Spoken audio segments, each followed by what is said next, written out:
Okay, 3, 2, 1, boom, kids. Here we are, downtown Norman. Hang on, let me get you a shot here. These are some pretty amazing windows. We're inside GreenLove Compassion Center, downtown Norman. As you know, the backstory is that medical marijuana has passed in the state of Oklahoma, and now we're traversing the GreenLove Dispensary, and we're showing you what it looks like inside an actual dispensary. This one's in downtown Norman, where we think there's probably going to be a lot of activity going on. In addition to the green bloom happening, downtown Norman itself has just been growing considerably for the last few years.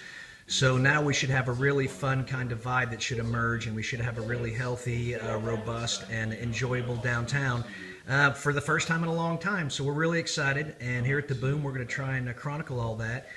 In particular, today, we're inside GreenLove Dispensary, so we're going to talk to their owners and operators about exactly what goes on inside the business of running a dispensary, which is, oh, here they are.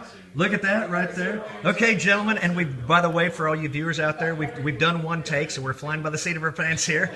This is take 2, but we're feeling good about it. All right, another quick round of introductions of your names, and then basically why you decided to get into the whole business. Go right ahead, sir. My name's James. Troy? And we are the 2 original employees here. We got into this business solely to help people. The fact that we get to sell medical marijuana to wonderful patients makes everything, makes all that a little bit better. We're thankful to be here. We're committed to our community. We're invested in creating a happier and healthier Oklahoma, naturally. Very nice. Yeah, that's good. I think it's just nice getting to treat customers and patients how I like to be treated. Mm-hmm. Like, oftentimes I go to places like this, and it's I'm met by unfriendly folks or people who aren't very educated, and it's I kind of want to flip the script on that. Just be nice and be informed, and just help people make better decisions and help people feel like they're making better decisions. Definitely. Very good, very good. Yeah. And you had explained to me, and I'd like for you to share with our audience the story behind your logo. That really sort of captures the spirit and the mission. So this is our logo right here. Right there, folks. It took me a few months to design, think about. Essentially, the 3 lines stand for my mom, my dad, and I.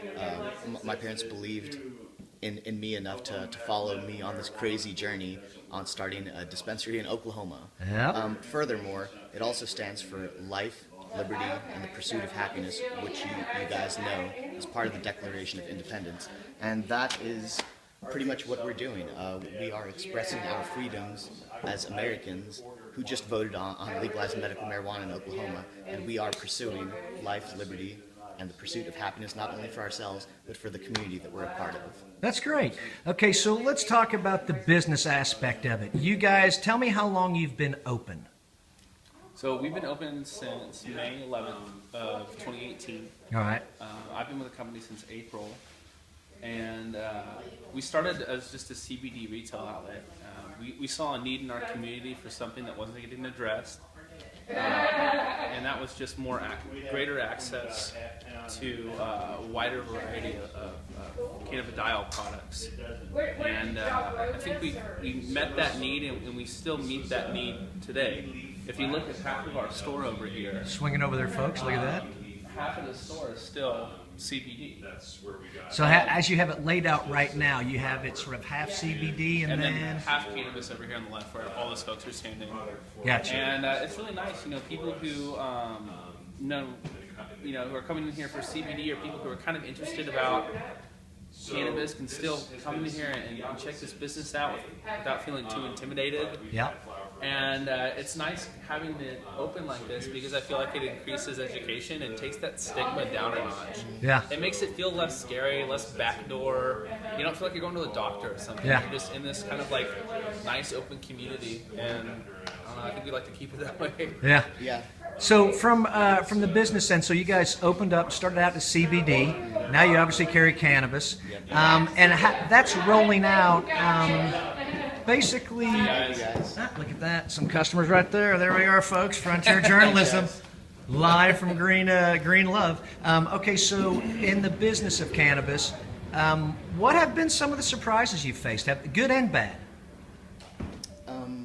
Troy, would you like to start off? Yeah, I don't know if it's been surprising or more just like part of the course, but we've been busy as heck. Okay, that's a good thing. It's a good surprise. It's great. I mean, yeah, it's really good. And I mean, with being as busy as we are, there are new challenges because there's new tech that we have to take on, and so you have to circumnavigate just the kind of intertangled world of banking in cannabis, which is kind of a pain in the butt. Yep. But I don't know. Those challenges really don't seem that bad in the face of what we get to do every day. Yeah. And then on top of that, we're all patients here at GreenLove. Yeah. So I'm not sitting here like suggesting people try these products without me first having tried them.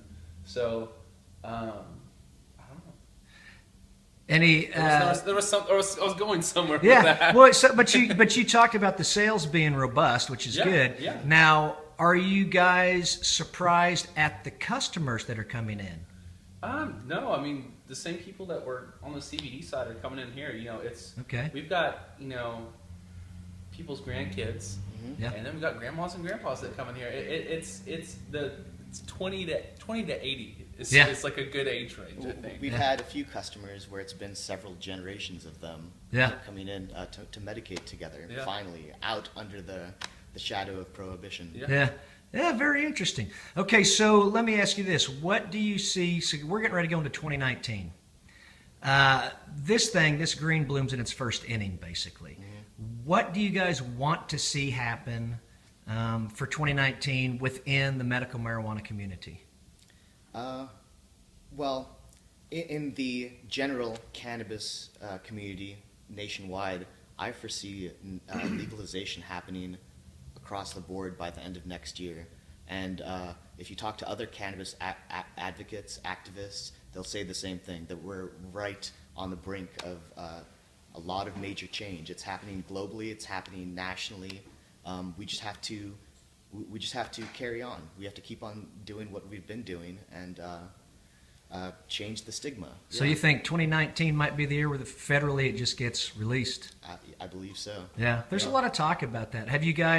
Do you guys have an opinion, or do you get your finger on the pulse of what may be happening in Texas? Yeah, I mean, we read the cannabis news, the Cannabis Times every single morning, all throughout the day. Yeah.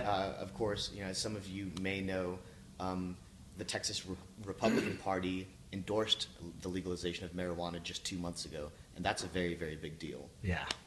They also have, I believe, one county now that has like one dispensary maybe, so it's baby steps forward. I think them seeing what we've done, what Oklahoma has done this past year, and then furthermore what Missouri has done, only kind of, it's pushing their hand for their own medical marijuana laws. Yeah. It's funny that the thing that gets people to switch these like deeply held moral judgments there's nothing like diehard capitalism that makes people perk up. Yeah. All these like stiffs who have like never smoked cannabis in their life, all of a sudden they're seeing dollar signs and I'm like, you know what? There might be something to this. That tends to be a very real part of the human condition. Those potheads need liberating. Yeah, there's no doubt. Well, and here's what I'm going to do real quick is I'm just going to give another quick scan so they can see. This is a really nice place. It has a very nice warm light to it. They got friendly folks right here. They've even got fathers over there, and they've got art and they've got product. So if you guys don't mind, let's talk a little bit about your product. Sure. So in particular on the cannabis side, right. Are you getting strains of both sativa and indicas? What's it looking like from the growers? It's looking pretty good. We have to consider we're only in the very, very beginning stages of this. We lucked out to partner with some growers that were one of the first to be approved to get their seeds in the ground. That's why we're one of the first in Norman to have products. Of course, I think everyone understands that it's a little expensive right now. Okay. But as time goes on, these prices are going to drop drastically. All you have to do is look at other states that implemented legalization in one form or another, and it started off the same. In fact, yesterday, or maybe the day before, we had a family out here from California visiting some other family, and they were just browsing, and they're like, "Wow, look at these prices! It looks like what California's medical did, 5 years ago or whatever. And I explained to them that, it's new, the prices will drop. They said, oh, I know, I understand. And so I think that's what all patients, all customers, whatever, that's what we all need to understand is we just need to be a little patient. Yeah. Prices to drop. We just need to enjoy this legalization and not fret too much. At the Because same things are time, good. I think we're on track faster than I think any other state, because all these other states have already kind of gone through the pitfalls of what medical legalization looks like in the first year or two. They've worked out those kinks for us, so Yeah. we already kind of have like a pathway in which to take. And I think these what we want, I think it's going to come quicker.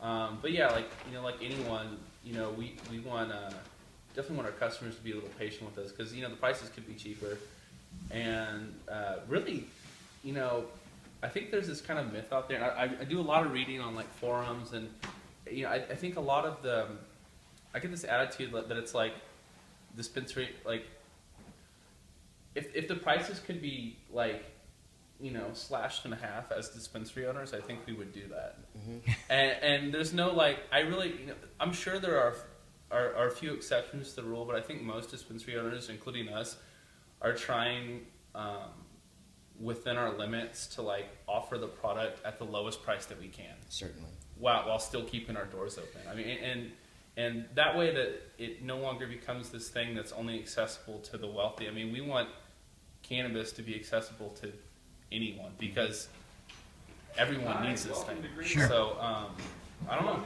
Yeah, that'll be interesting. So, and let me ask you a little bit about the growing side you were talking about. Do you guys, are you given the freedom to purchase from whatever grower you want? Pretty much. Okay. So it's not like it's structured like the alcohol industry. No. Since legalization, or since we became a dispensary and officially started carrying cannabis, we've had a lot of growers, a lot of processors come through and offer to sell their product to us. Gotcha. But it's very important to us to vet the people whom we want to work with. We want to make sure that they're Oklahoma growers producing Oklahoma-grown cannabis the right way, the legal way. We fought so hard to get to this point. We don't want to. We don't want to make any mistakes or do anything the wrong way. And so the way I understand it is that you have growers that are given a license to basically only grow. Yep. You've got processors that can purchase that material from the growers, and they can create the products that you guys sell. Sure. Like edibles, lotions, concentrates, you name it. So speaking of that, what of all those different varieties of product, concentrates, edibles, lotions, and all that, what are you guys selling the most of? Man, that's a tough one. What do you think we sell? Flour and edibles. I think we probably sell more edibles than we do concentrates at the moment. Okay. Flour, of course, is a big seller. Sure. And I mean, we sold yesterday. I think we sell out of brownies really quickly. Mm-hmm.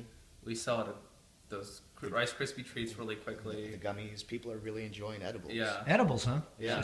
And can you even carve it up further and say that they're enjoying more of the indica edible than the sativa, or is that a fair question to ask? Or I find a lot of people are probably using our edibles more, at least the customers that I talk to are probably medicating with them more so at night.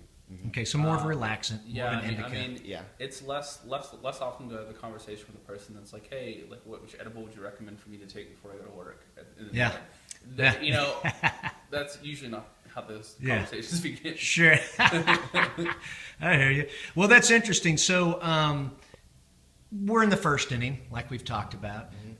There's still a lot of growth that's going to happen, not only in downtown Norman. Off the top of my head, I think there's probably 4 or 5 dispensaries. I think we'll probably see a few more. Oh, yeah. I think we'll see a full business cycle occur over probably 2 or 3 years, and there'll be a shakeout. Yeah. Sure. Do you guys, do you foresee any big changes in 2019's whole medical marijuana movement, other than you were talking about maybe it going federal? Do you see anything else out there, or anything downtown Norman that you'd like to see happen? There are things that I really want to see just within our community here in Oklahoma. Yeah. That's better testing, more labs that are doing testing. Right now, it's only fast laboratories in Oklahoma City. I want that to be like just standard commonplace, so that when I go into a dispensary and they have a flower on the wall,